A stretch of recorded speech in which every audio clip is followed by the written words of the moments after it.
The emergency entrance was almost empty when the first black SUV rolled through the hospital gates. No sirens. No police lights. Just headlights cutting through the rain. Inside St. Mercy Hospital, the night staff barely looked up. Another long shift. Another ambulance delay. Another exhausted night in the trauma wing. Claire Morgan stood at the medication cart outside ICU room 12, checking a patient's pulse without saying a word.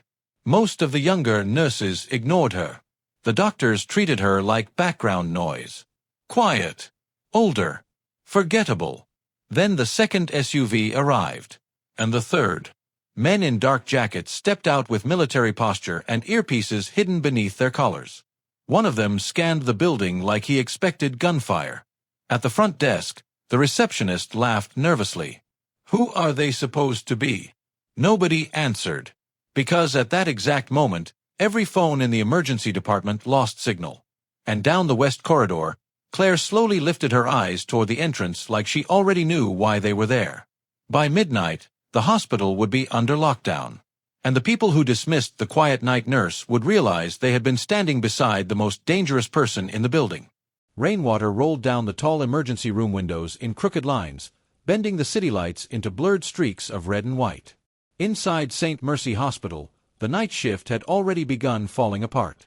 An ambulance crew argued with intake staff near the trauma doors.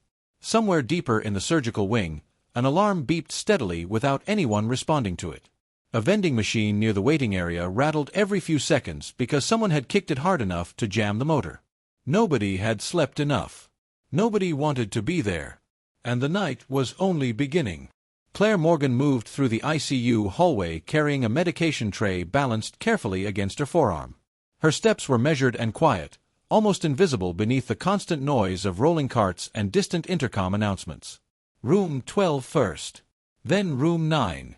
Then post-surgical observation. Always the same order. Always calm. A young nurse named Emily hurried past her with paperwork pressed against her chest. "You still doing rounds manually?" Emily asked without slowing down. Claire glanced at the chart in her hands. "Yes. There's software for that now." Claire gave a small nod. "I know." Emily disappeared around the corner before Claire could say anything else. That was usually how conversations with the younger staff ended. Claire entered ICU room 12. The patient inside was sleeping under dim blue monitor light. Male. Mid-60s. Post-operative complications after emergency abdominal surgery. His breathing had become uneven an hour earlier. Claire checked the 4-line first. Then the oxygen flow. Then his pulse. Her fingers rested against the man's wrist longer than most nurses would bother to wait. Quiet. Patient.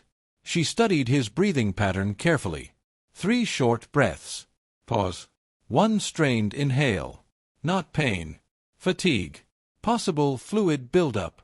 Claire adjusted the bed angle slightly before checking his chart again. Her movements were efficient but gentle, practiced without needing attention. Behind her, one of the monitors flickered for less than a second. Most people would not have noticed. Claire did. Her eyes shifted upward immediately. The screen stabilized again. No alarm followed. Still, she kept watching it another few seconds before finally writing something down on the chart. Outside the room, voices echoed down the corridor. "Telling you, she's been here forever." "Who?" "That night nurse." "Claire." "The quiet one?" "Yeah." "What's her deal?" "No idea. Never talks. Never leaves early. I heard she used to work military." A laugh followed. "Everybody says that about old hospital staff." Claire stepped into the hallway just as the conversation stopped. 2 younger nurses pretended to reorganize supply drawers. Neither looked at her directly. Claire walked past them without reacting. At the end of the corridor, Dr. Marcus Levin pushed through the ICU doors while removing surgical gloves. Late 40s. Trauma surgeon. Sharp reputation. Little patience. "Where's respiratory?" he snapped toward nobody in particular. A resident answered nervously from behind a desk. "They're handling intake downstairs." "Well, tell them my patient in 3 is drowning in his own lungs." His eyes landed briefly on Claire. You checked 12. Yes. He's stable. For now. Dr. Levin nodded once, already distracted. Most doctors barely noticed nurses unless something went wrong. Claire seemed perfectly comfortable with that arrangement. She moved toward the staff station and began organizing medication records while the emergency department continued spiraling around her. A television mounted near the ceiling played muted local news coverage about severe storms moving across the county. Flood warnings. Highway closures. Power instability in several districts. Nobody paid attention. Near midnight, the trauma doors burst open downstairs. The sound carried all the way to ICU. Claire looked up immediately. So did everyone else. A voice shouted from the emergency department. Multiple vehicle collision. Too critical. The hospital changed instantly.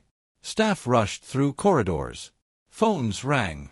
Stretchers rolled across tile floors at dangerous speed. Emily sprinted toward ICU carrying blood kits. We need overflow beds now. Claire was already moving. No panic. No wasted motion. Inside room 9, she calmly disconnected portable monitors while another nurse struggled to wake a sedated patient for transfer. Easy, Claire said quietly. You're rushing. We don't have time. You make mistakes when you rush. The younger nurse looked irritated but slowed down anyway. Within minutes, the ICU floor transformed into controlled chaos. A teenage crash victim arrived first, collapsed lung, unstable blood pressure, possible spinal trauma.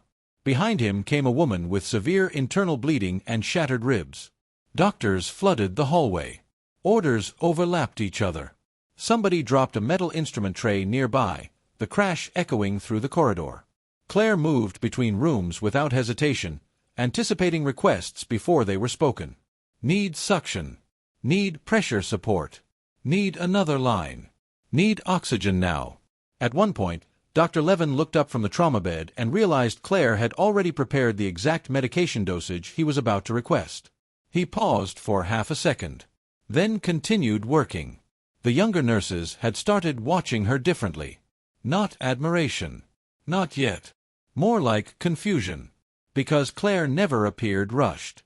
Even when everyone else was close to panic. An hour later, the worst of the trauma surge had stabilized.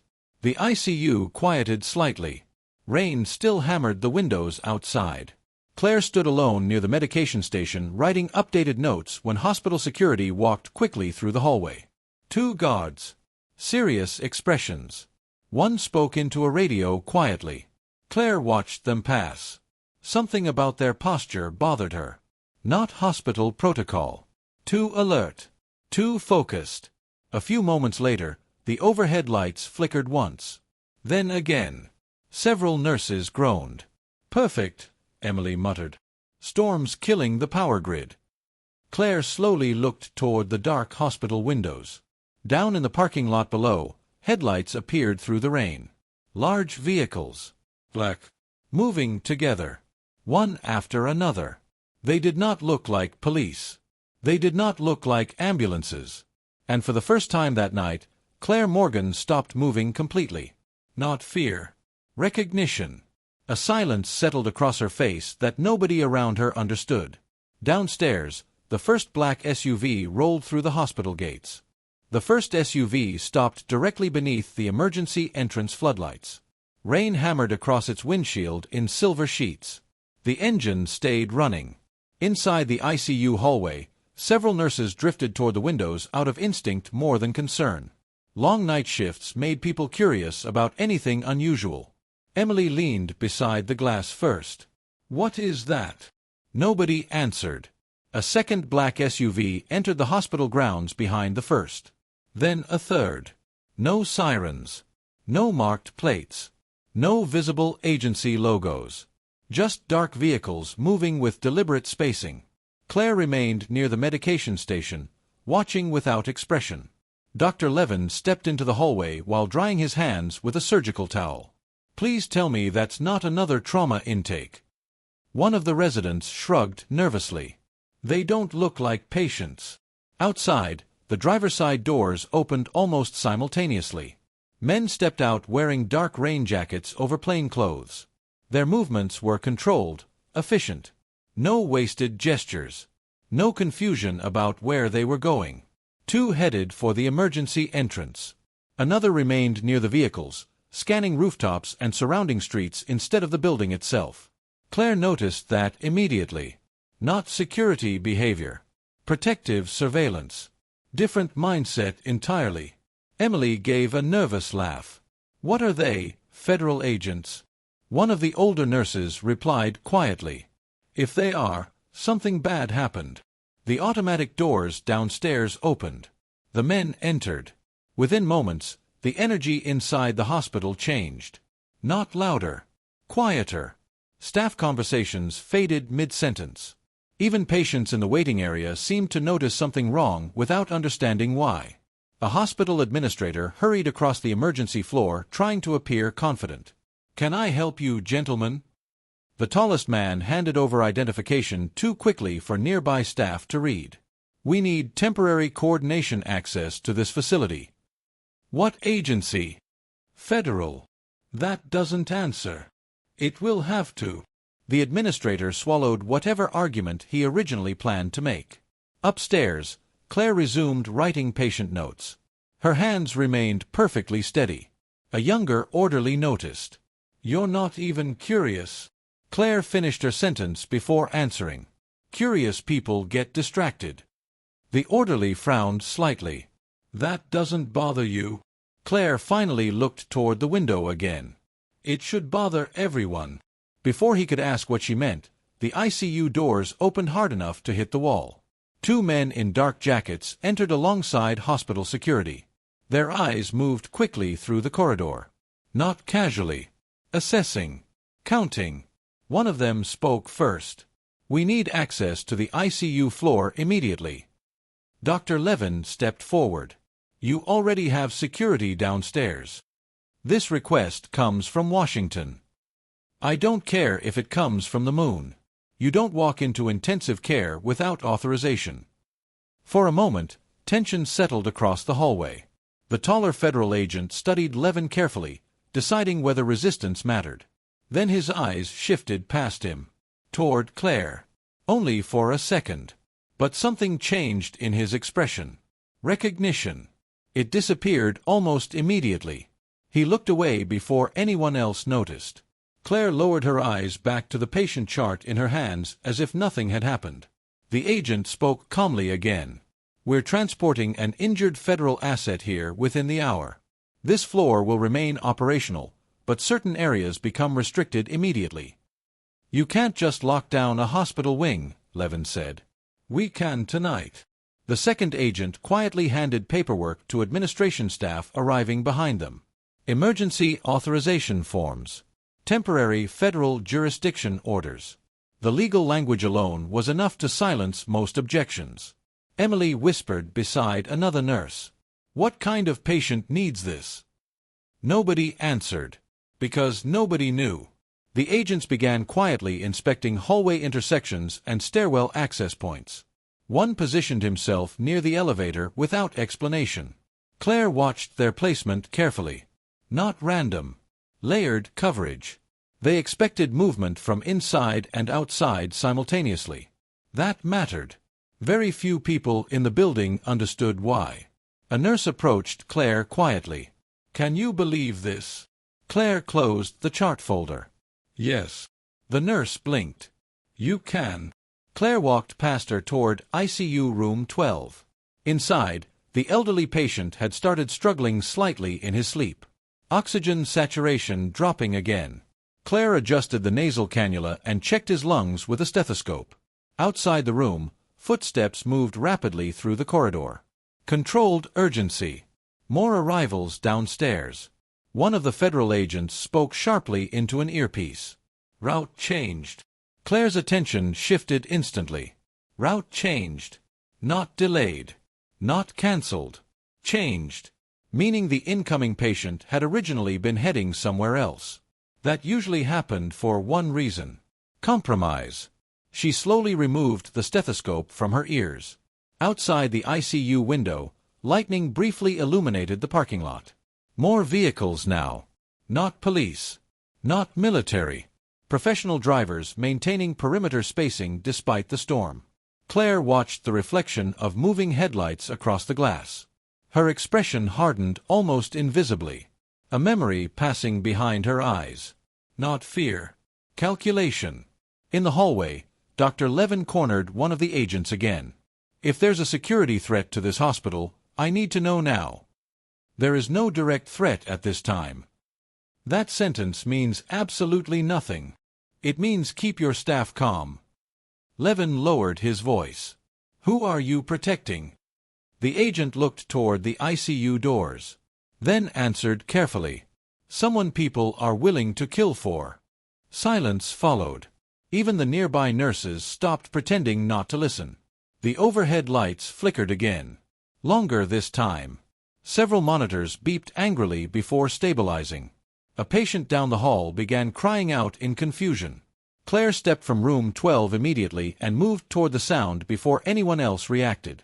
She entered the patient's room, calmed him gently, adjusted his oxygen line, and lowered his panic within seconds. The federal agent near the elevator watched her closely now. Not like hospital staff watched her. Different. Measured. As if confirming something. A few minutes later, another man entered the ICU floor from the stairwell. Older than the others. Gray hair. The emergency backup generators kicked in with a low mechanical groan beneath the hospital floor. Lights returned section by section. First the ICU monitors. Then the hallway lamps. Then the distant glow from surgical recovery. But something still felt wrong. The power was back. The silence remained. Claire stood motionless near the west corridor entrance, listening carefully. Not to the machines. To the gaps between them. Most hospital workers stopped hearing background noise after enough years inside emergency medicine. Ventilators, rolling carts, overhead pages, it all blended together eventually. But Claire noticed absences. And right now, security radio chatter had disappeared completely. Dr. Levin looked toward the ceiling lights. Backup generators shouldn't take that long. One of the federal agents pressed a hand against his earpiece. No response. He tried again. Nothing. Another agent approached quickly from the stairwell. We lost internal comms on floors 2 through 4. How? Unknown. The older gray-haired official spoke calmly. Lock the west wing now. Hospital security hesitated. You can't seal patient corridors without. Now. The tone ended the discussion immediately. Heavy magnetic locks activated somewhere down the hall with a loud metallic thud. Several nurses jumped at the sound. Emily looked pale now. What is happening? Nobody gave her an answer. Because nobody had one they were willing to say aloud. Claire finally moved again. She walked toward the nurses' station and quietly opened one of the emergency supply drawers. Inside sat backup flashlights, portable oxygen attachments, trauma shears. Her eyes scanned the contents quickly. Inventory check. Not panic. Preparation. A younger nurse noticed. You think this is serious? Claire handed her a flashlight. Yes. The nurse stared at her. Claire had never spoken that directly before. Downstairs, the sound of tires screeching briefly echoed through the parking structure entrance. One of the agents moved instantly toward the stairwell. Another blocked the ICU elevator doors entirely. Dr. Levin stepped closer to the gray-haired official. You brought something dangerous into my hospital. The man's face remained calm. It was already dangerous before it arrived. That's not reassuring. No, the official admitted quietly. It isn't. The elevator doors opened suddenly. Everyone turned. 2 armed federal personnel emerged first. Then a stretcher rolled into the ICU corridor surrounded by additional escorts. The patient was completely covered except for visible oxygen tubing and a heavily bandaged shoulder soaked faintly with blood. Not ordinary injury transport. Military-grade medical containment. Claire studied the formation around the stretcher. 4-person diamond positioning. Close protection movement. Not law enforcement. Protective extraction. One escort nurse spoke rapidly while walking. Male, mid-40s, penetrating trauma left clavicle, severe blood loss stabilized en route, secondary rib fractures, probable concussion. The patient suddenly reached weakly toward the edge of the stretcher. One of the agents leaned closer immediately. "It's all right, sir." The patient's eyes opened halfway, disoriented, searching. Then they landed on Claire. Everything stopped. Even through pain medication and exhaustion, recognition hit instantly. His hand tightened weakly against the railing. Claire's expression never changed. But she looked away first. The gray-haired official noticed. So did the agents surrounding the stretcher. One younger federal operative visibly stiffened. The patient tried speaking. Only fragments came out. "Didn't tell me." Claire stepped aside silently as the stretcher rolled past her toward the secured ICU room at the far end of the hall. No greeting. No reaction. Nothing. Yet the tension surrounding the moment lingered long after the doors closed behind them. Emily whispered from beside the nurse's station. "What was that?" Another nurse answered quietly. "He knew her." The hallway suddenly felt much smaller than before. The gray-haired official approached Claire carefully after the room sealed shut. His voice stayed low enough that nearby staff could not hear clearly. "You weren't supposed to be working tonight." Claire continued organizing medication vials. "Schedules change. So do operations." She met his eyes briefly. "Then this operation failed." A pause followed. The official studied her face. Not hostility. Concern. "You should leave before this escalates. I have patience. You understand the risk." Claire glanced toward the sealed ICU room. "Yes." The official lowered his voice further. "They know he survived." That sentence carried weight even without context. Claire absorbed it silently. Down the hallway, one of the younger agents suddenly approached at speed. "Sir." The official turned immediately. "We found a breach point near West Loading Access." "How many?" "Unknown. Security footage disabled." Dr. Levin overheard enough to step forward again. "Breach point." The younger agent realized too late that staff had heard him. Too late to soften it. The gray-haired official responded calmly. "Possible unauthorized entry." "In a hospital." "We're handling it." "You keep saying that." Before anyone could continue, the overhead intercom crackled violently with static. Then silence. Then a distorted voice burst through the speakers for less than 2 seconds. "Lower Lev." The transmission cut instantly. Every federal agent on the floor reacted at once. Hands near concealed weapons. Eyes toward exits. Claire looked toward the west corridor again. Still listening.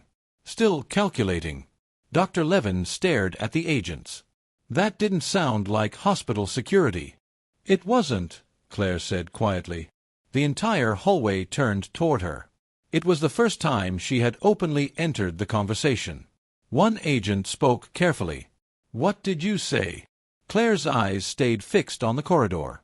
"Hospital security uses channel repeaters. That signal came direct through emergency maintenance frequency." Silence. The younger nurses stared at her. Dr. Levin frowned. "How would you know that?" Claire did not answer. Instead, she walked calmly toward the west hallway intersection. The federal agents immediately moved to stop her. "Ma'am, that corridor is restricted." Claire stopped, then pointed toward the ceiling. Everyone looked up instinctively. A small red sensor light above the fire door had turned off. One of the agents cursed under his breath. The magnetic lock was dead. Before anyone could react further, the second gunshot shattered the overhead light near the west corridor. Glass exploded across the ICU floor. Patients screamed inside nearby rooms. One monitor began emitting a long continuous alarm after a frightened patient ripped loose an oxygen line trying to climb from bed. But the loudest sound inside the hallway was panic. Not the gunfire. Panic spread faster. One nurse froze completely beside the medication station. Another bolted toward the stairwell before an agent grabbed her shoulder and forced her back behind cover. "Stay down." The federal team formed defensive positions near the locked ICU section, weapons aimed toward the dark corridor entrance. Too tight together. Too focused on the doorway. Claire saw it immediately. Tunnel vision. The first mistake fear always created. Another shot punched through the wall beside the nurse's station. Concrete dust sprayed across the floor. Emily cried out and covered her head. Dr. Levin dragged her behind a supply cart. Move. Stay low. The hallway lights flickered again. For half a second, the corridor ahead disappeared into darkness. Claire stepped toward the center of the ICU floor. One of the agents turned sharply. "Ma'am, get down." She ignored him. Instead, she looked toward the ceiling sprinkler pipes running above the West Hall intersection. Then toward the polished floor beneath the attacker's approach path. Distance. Angles. Visibility.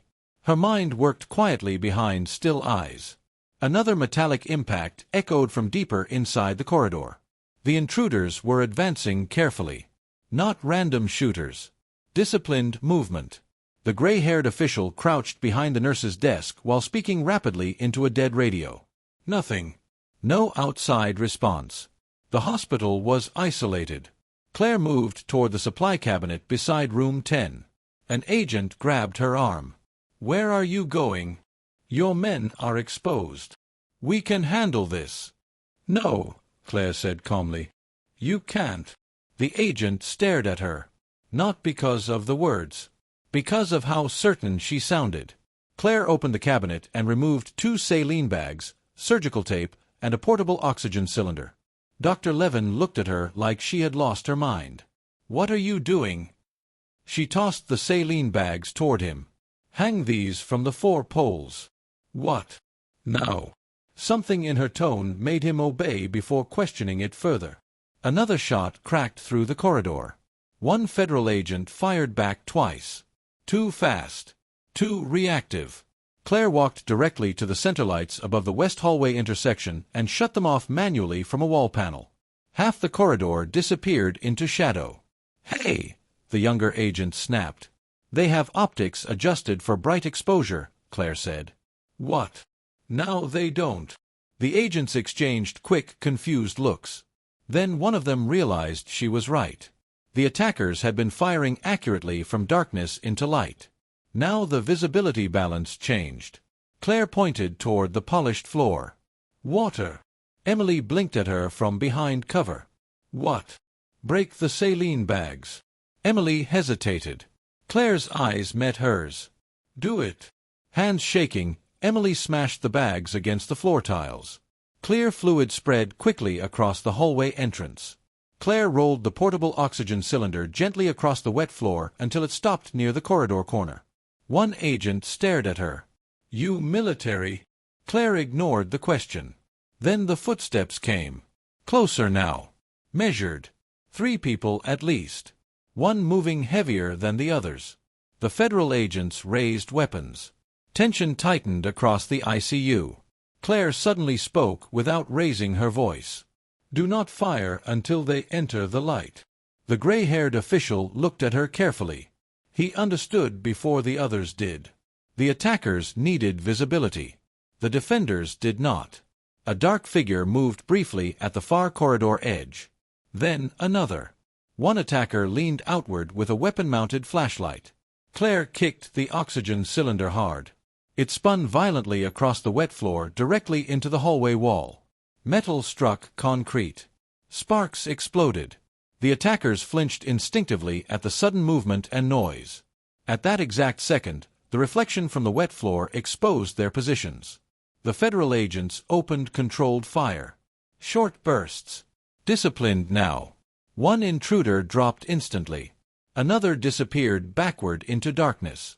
The third returned fire blindly. Bullets ripped through ceiling tiles. Patients screamed again. Claire moved immediately toward the nearest ICU room instead of the gunfight. Room 8. An elderly woman inside was hyperventilating violently from panic. Claire shut the door halfway, lowered herself beside the bed, and steadied the woman's oxygen mask. "Look at me." Gunfire echoed outside. The woman trembled uncontrollably. Claire's voice never changed. "Breathe slowly." The woman focused on her face. Not the chaos outside. Claire adjusted the oxygen flow carefully. Again. Another burst of gunfire thundered through the hallway. Then silence. Brief. Uncertain. Claire stood again and stepped back into the corridor. One federal agent was bleeding from the shoulder near the nurse's station. Dr. Levin was already applying pressure to the wound. The younger operative who had questioned Claire earlier stared toward the dark corridor. "You knew they'd push the light." Claire checked the hallway calmly. "No." "Then how?" "I knew they were trained." The gray-haired official approached slowly. Gun still lowered but ready. His expression had changed now. Not suspicion anymore. Recognition.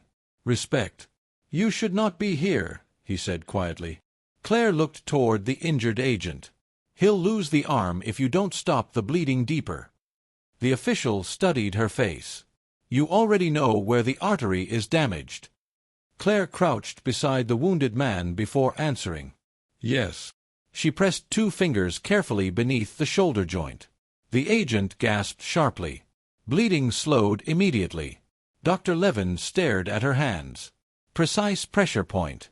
Exact placement. Not luck. Not guesswork. Claire looked up at him calmly. "Clamp set. Size 4.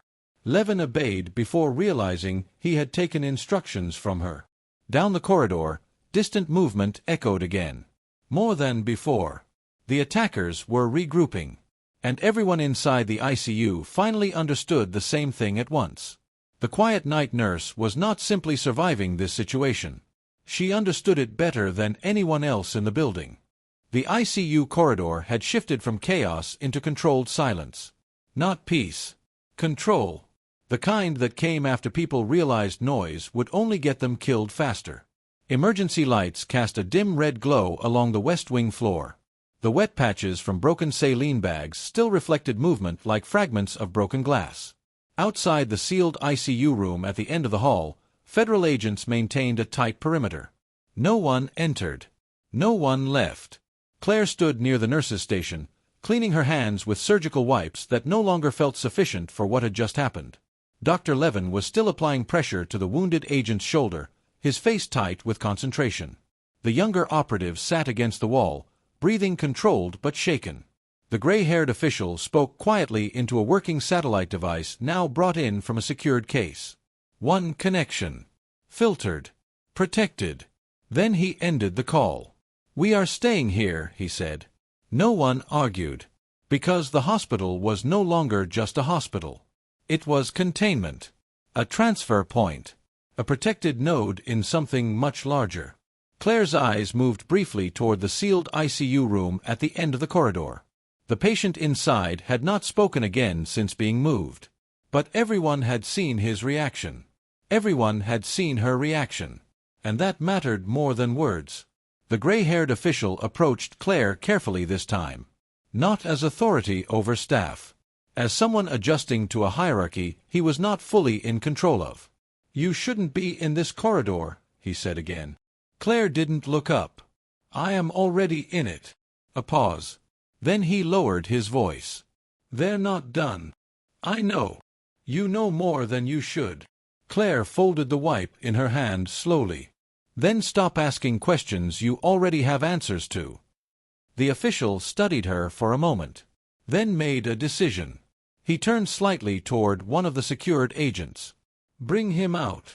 The order changed the air immediately. Dr. Levin looked up sharply. "Out." "He's barely stable. He needs assessment. In ICU. Not here." Within moments, 2 federal operatives entered the sealed ICU room. The doors opened just enough to allow controlled movement. Inside, the patient was carefully repositioned onto a transport stretcher. His breathing was shallow but stable under medical support. As the stretcher rolled out into the corridor, every person instinctively stepped back. Except Claire.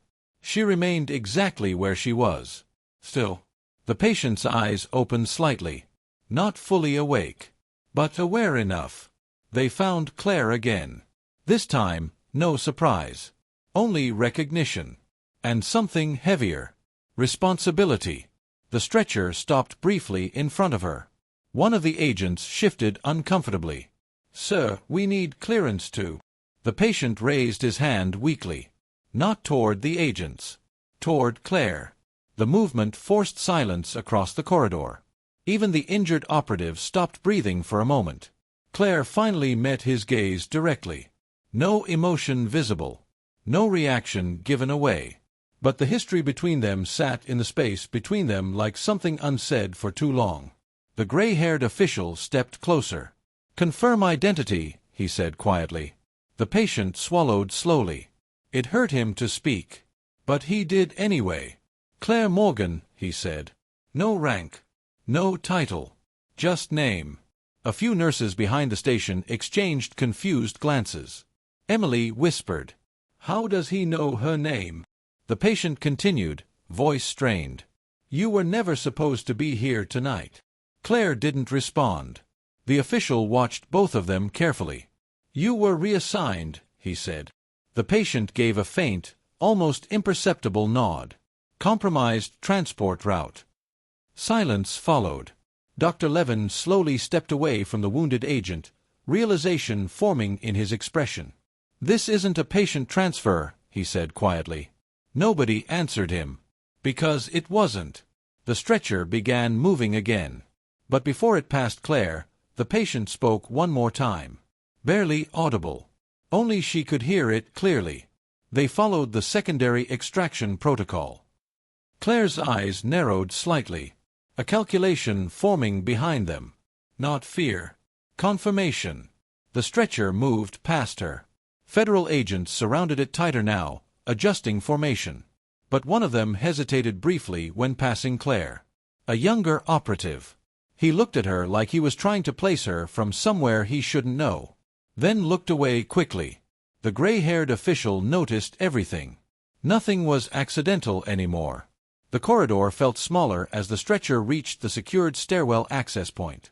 Claire finally spoke again. "West loading dock is compromised." The official turned immediately. "You're certain?" "I am not guessing." A pause. Then he gave a short command into his communicator.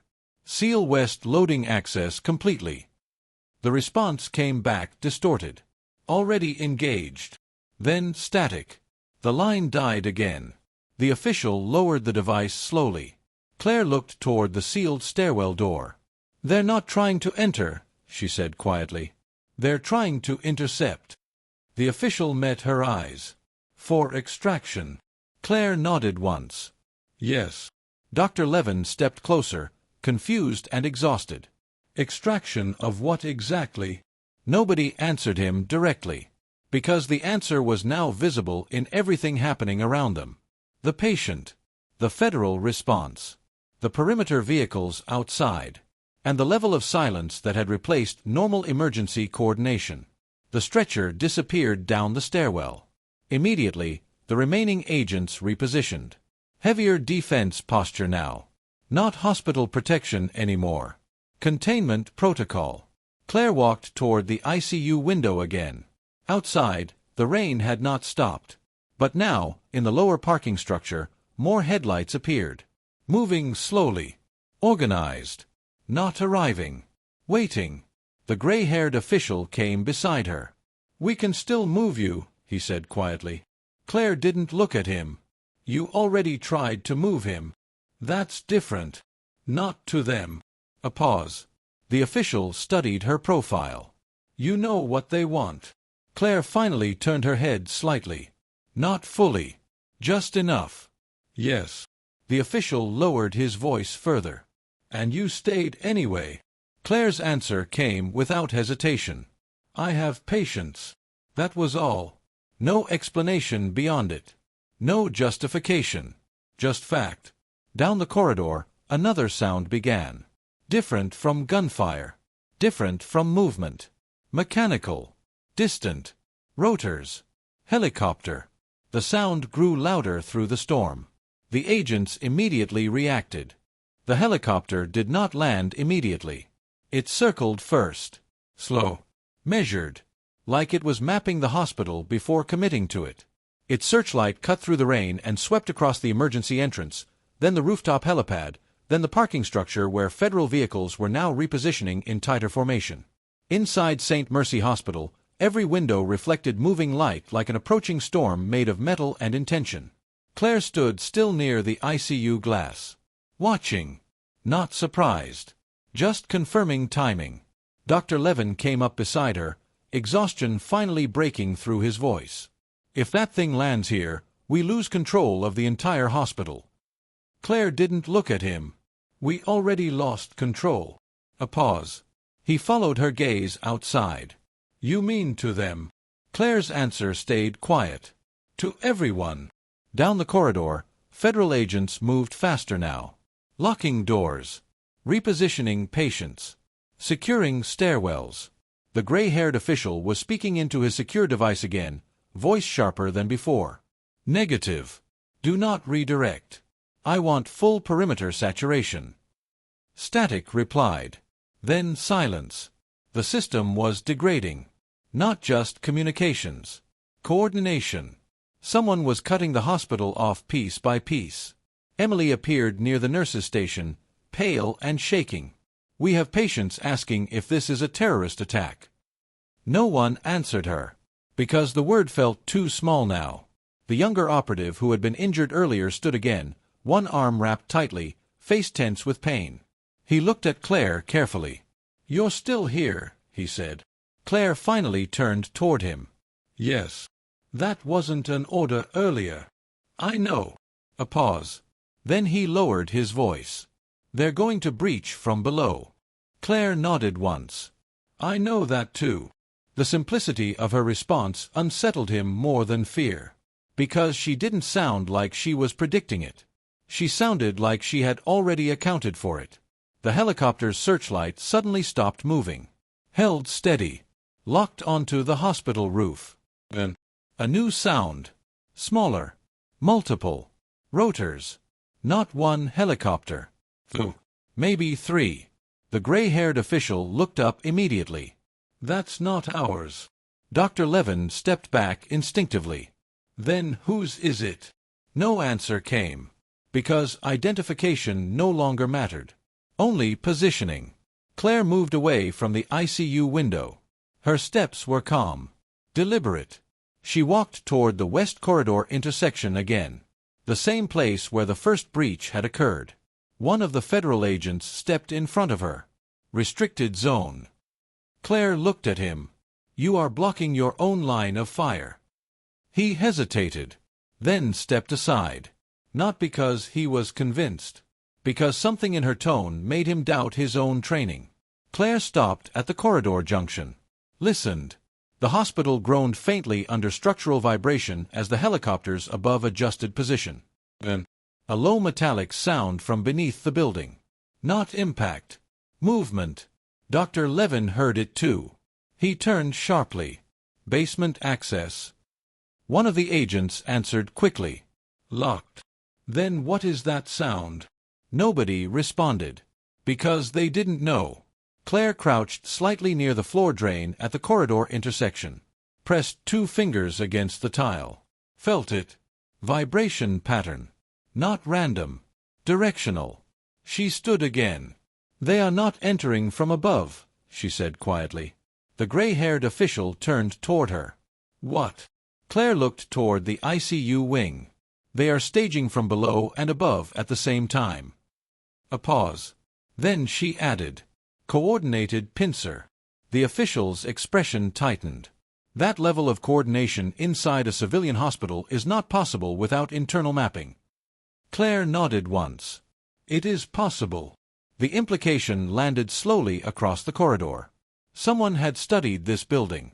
In detail. The elevator lights flickered again. This time longer. Then stabilized. But not before every agent in the hallway instinctively looked up. Waiting for failure. It didn't come yet. But it was close. A loud impact suddenly echoed from the lower floors. Then another.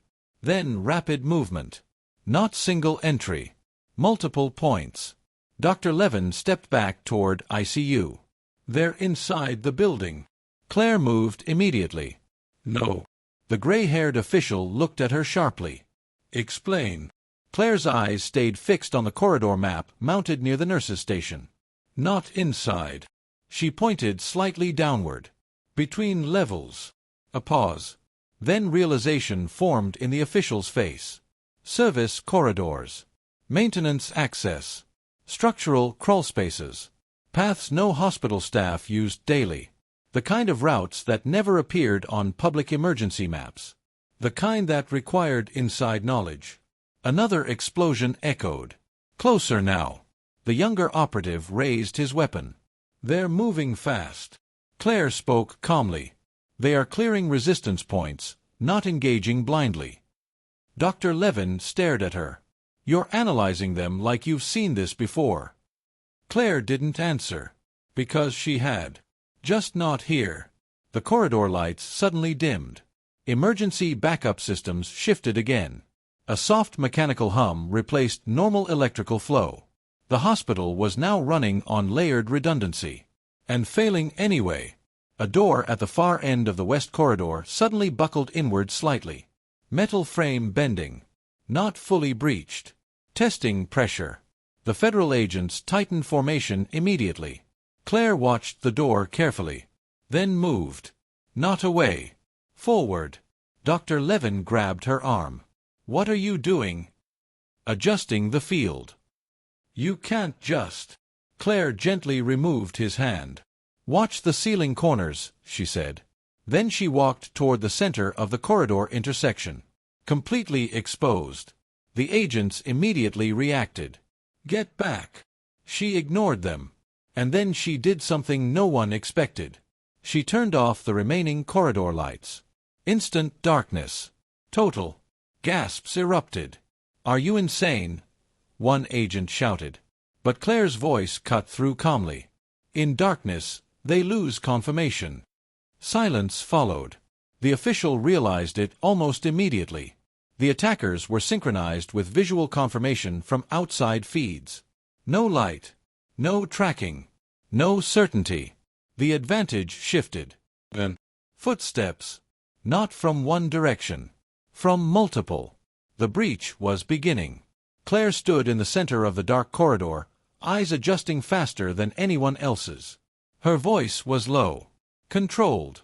Do not fire until movement is confirmed. A beat. Then, a shape appeared at the corridor edge. Then another. The darkness inside the west corridor was no longer complete. Not because the lights returned, but because movement had begun to define the space. Slow. Controlled. Measured steps echoing from multiple directions at once. Claire stood in the center of the corridor intersection without shifting her stance. Every sound mattered now. Every delay mattered more. The federal agents formed a loose semicircle behind her, trying to maintain a defensive perimeter without fully understanding why she was in front. The gray-haired official spoke quietly. Fall back to ICU corridor. We hold there. No one moved immediately. Because Claire did not move. And in situations like this, people began copying the calmest person in the room without realizing it. A shape crossed the far end of the corridor. Then vanished. A second later, another appeared closer. Dr. Levin pulled Emily backward behind a wall partition. This is not a hospital anymore, he whispered. Emily shook her head. It was never supposed to be this. Another sound echoed from above. Metal shifting. The ceiling panels vibrated slightly. The second entry point was activating. Claire finally spoke. They will split attention in 7 seconds. The younger operative frowned. What? Claire's eyes stayed fixed forward. Upper distraction. Lower breach confirmation. Then simultaneous push. The agent stared at her. You're predicting it? No, Claire said. I am reading it. 7 seconds passed. Exactly. Then the ceiling vents above the ICU corridor slammed open. 2 dark figures dropped down into the hallway. At the same moment, the west corridor end was breached from ground level. The attack was now complete. Split. Coordinated. Precise. Gunfire erupted instantly. Controlled bursts from federal positions. The corridor filled with echoes, smoke, and broken light reflections. Claire moved immediately, not backward, but sideways into cover formed by structural columns. Not running. Positioning. A federal agent beside her fired twice, then repositioned. He glanced at her briefly. "You should be behind us." Claire didn't look at him. "You are firing from predictable angles." Another burst of gunfire cracked through the hallway. One attacker dropped. Another advanced immediately without hesitation. No panic. No hesitation. Professional discipline. The kind that did not stop for casualties. The gray-haired official shouted into his device again. "Hold West Corridor. Do not let them reach ICU." Static answered. The communication blackout was widening again. Claire looked toward the ICU wing door, then toward the stairwell exit behind it, then upward, mapping movement in her mind. The hospital was becoming unstable in structure, not physically collapsing, but tactically dissolving. And then she saw it. The real objective. Not ICU. Not corridor control. The transfer patient. Her eyes narrowed slightly. The attackers were not trying to take the hospital. They were trying to retrieve him. Alive. Claire turned toward the gray-haired official. "You need to evacuate him now." The official responded instantly. "We can't move him during breach." "If you wait," Claire said, "you lose him." A pause. Then he understood. Not logically. Tactically. She was right. But moving him meant exposing them. And staying meant losing him anyway. The worst kind of choice. The official looked at Claire. "You are still protected extraction priority." Claire met his eyes. "I am not leaving." The statement was final. No debate. No hesitation. The younger operative looked between them. "You can't override federal extraction protocol." Claire's voice stayed calm. "Then override it." Silence. Even gunfire felt distant for a second. The official studied her carefully, then made a decision that did not belong in paperwork. "Move him," he ordered. Immediately, 2 agents broke formation and moved toward ICU secured access. The moment they did, the attackers reacted. They knew. Gunfire intensified instantly. The corridor became unstable again. Claire moved with them, not behind, but parallel, covering angles no one else noticed. A shot struck the wall inches from her shoulder. She did not react. Another shot. She shifted only slightly. Precise. Economical movement. Dr. Levin shouted from behind cover. "You're going to get killed." Claire did not respond. Because she was no longer treating it as survival. She was treating it as extraction timing. The ICU doors opened. The stretcher inside was already prepared. The transfer patient was conscious now. Barely. He saw movement immediately. He saw Claire. And he understood what she was doing. The gray-haired official moved beside the stretcher. "We're relocating you now." The patient shook his head slightly. "Too late." Claire stepped forward. "No." That single word cut through everything. Not emotional. Not hopeful. Certain. The patient's eyes locked on hers again. For a moment, everything else disappeared. Then, a distant explosion shook the building. Lower levels.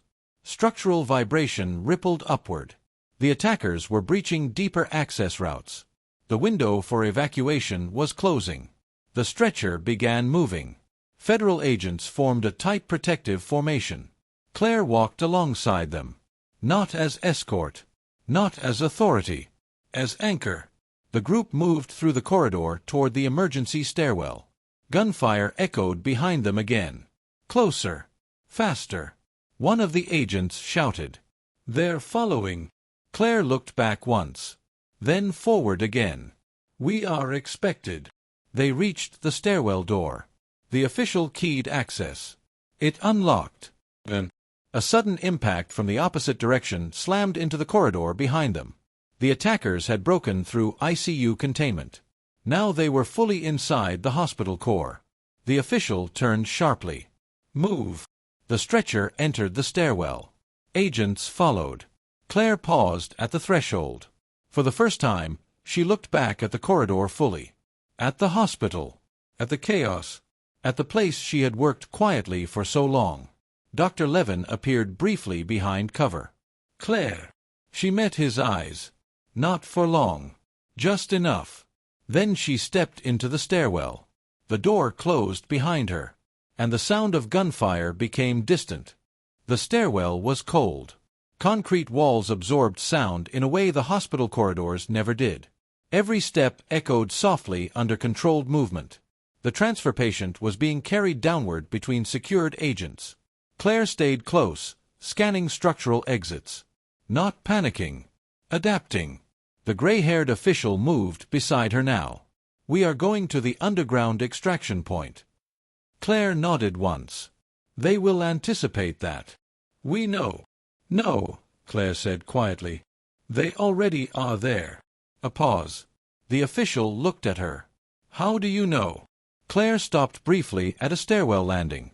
Pressed 2 fingers against the wall. Felt vibration again. Different frequency now. Not above. Below. She exhaled slowly. "Because they stopped chasing." That was the answer. The official understood immediately. Chase meant reaction. Stopping meant preparation. The real interception point was ahead. Below them. The underground service tunnel system. A trap. The official tightened his grip on his device. Change route. The response came instantly. No alternate path available. Silence followed.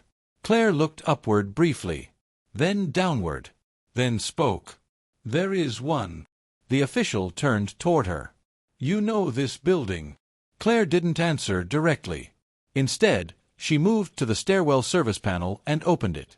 Inside was a maintenance schematic. Old. Physical. Not digital. She studied it for 2 seconds. Then pointed. "Here." A maintenance shaft. Narrow. Unsecured. The agents hesitated. "That's not a safe route." Claire looked at them. "Neither is the one below." No one argued after that. The group shifted direction. The transfer patient was moved toward the shaft access. As they prepared entry, distant sounds echoed from below. Movement. Waiting. Claire positioned herself at the rear. The official noticed. "You should be in front." "I see behind," Claire said. A pause. Then he nodded once. They entered the maintenance shaft. Space tightened immediately. Movement became slow. Controlled. Claustrophobic. Below them, faint sounds of metal movement echoed through the structure. Waiting. Not rushing. The attackers were already in position. They knew the hospital better than expected, because someone had given them the map. Claire stopped mid-movement. "Hold." The team froze. She listened. Counted. Then spoke softly. "They are above the extraction point." The official's face tightened. "Ambush zone." Claire nodded. "Yes." A pause. Then she added. "And they are waiting for the patient specifically." The stretcher shifted slightly. The wounded man looked at her. "Then don't take me there." Claire met his gaze. "No." Simple. Final. The official looked between them. "We have no alternative." Claire turned slightly toward him. "There is one risk corridor." "What?" Claire pointed upward through the shaft structure. "Emergency bypass vent system. It leads above the extraction zone." "That's suicide spacing." "It's unpredictability," Claire corrected. Silence. Then the official made his decision again. "Move." They changed direction. Upward. Through maintenance space. The sound of distant movement below intensified.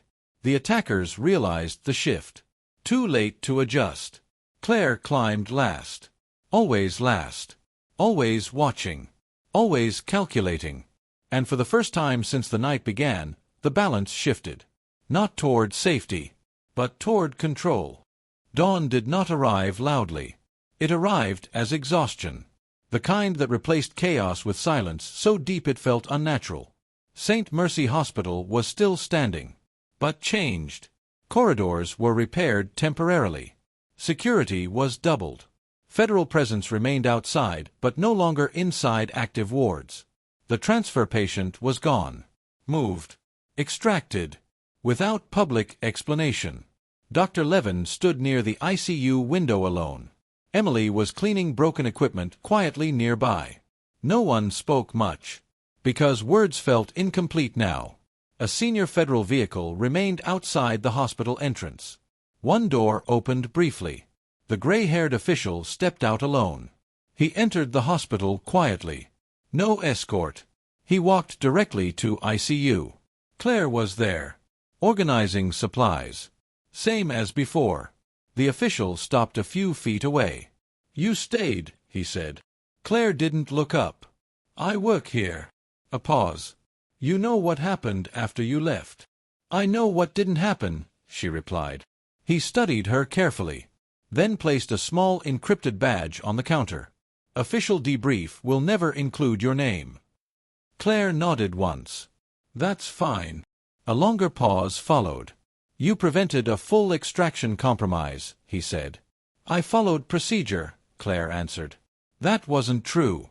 And both of them knew it. The official turned slightly toward the exit. "People will ask questions." Claire finally looked at him. "Let them." He paused, then left. No ceremony. No acknowledgement. Just departure. Dr. Levin watched from across the hall, then slowly walked away without speaking. 3 days later, St. Mercy Hospital returned to normal operations. Almost. The ICU was quieter now. Staff spoke less about what happened and more about what they were told not to discuss. Rumors spread anyway. Black SUVs. Locked corridors. Helicopters in storms. But nothing official. Claire worked her night shift as always. Medication rounds. Vitals checks. Silent movement through familiar corridors. A younger nurse passed her and hesitated. "Claire." She looked up briefly. "Yes." The nurse didn't finish the sentence. Just nodded. And walked away. Outside, the hospital lights reflected off wet pavement again. A normal night. Almost. Claire stood at the ICU window for a moment longer than usual. Then returned to her rounds. No spotlight. No recognition. No explanation. Just work.